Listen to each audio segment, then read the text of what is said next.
High day team paralysis సంబంధించి ఈ తాతకి మన దగ్గర ఉన్న ఓజస్ యాక్టివ్ ఎల్క్యూటిన్ ఇవ్వడం జరిగింది. ప్రొడక్ట్ ఇవ్వక ముందుకు ఎలా ఉండే వ్యక్తి ఇచ్చిన తర్వాత ఎలా ఉన్నాడనేది మనం ఒకసారి వీళ్ళ మాటలు విందాం. సార్ మీ పేరు? ఈయనకి ప్రాబ్లం ఏమైంది, ఇప్పుడు ఎలా ఉంది? మైల్డ్ స్ట్రోక్, మైల్డ్ స్ట్రోక్ ఉంది. డాక్టర్ చూసి ఎంఆర్ఐ స్కానింగ్ చెప్పేశారు. సో నేను ధైర్యం చేసి ఓజస్ యాక్టివ్ ప్లస్ ఎల్క్యూటిన్ అని చెప్పాను. With in a week lot of change. Okay, ఇది వాడక ముందుకు ఎలా ఉండే వ్యక్తి అయినా? అన్నం కలుపుకునేవాడు, ఎవరైనా హెల్ప్ తీసుకుని తినేవాడు, మంచం ఎవరైనా లేపితే లేచేవాడు. అలాంటివి ఇప్పుడు తనే చేస్తున్నాడు, తనే తింటున్నాడు, నడుస్తున్నాడు. ఇది వాడక ముందు నడిచే వ్యక్తి కాదా? ఇది వాడినాక బాగా నడుస్తున్నాడా? ఎంత బాగుందా ఇప్పుడు?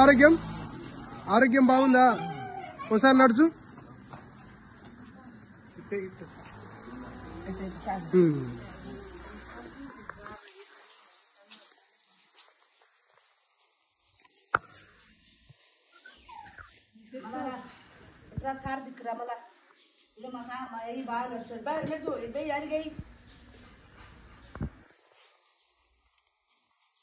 రైట్, చూసారా ఫ్రెండ్స్, లాస్ట్ 10 days బ్యాక్ తాత మంచంలోనే ఉన్న వ్యక్తి, బట్ ఈరోజు ఓజస్ యాక్టివ్ ఎల్క్యూటిన్ ఈ రెండు వాడిన తర్వాత తనే ఓన్ గా నడుచుకుంటూ తిరుగుతున్నాడు.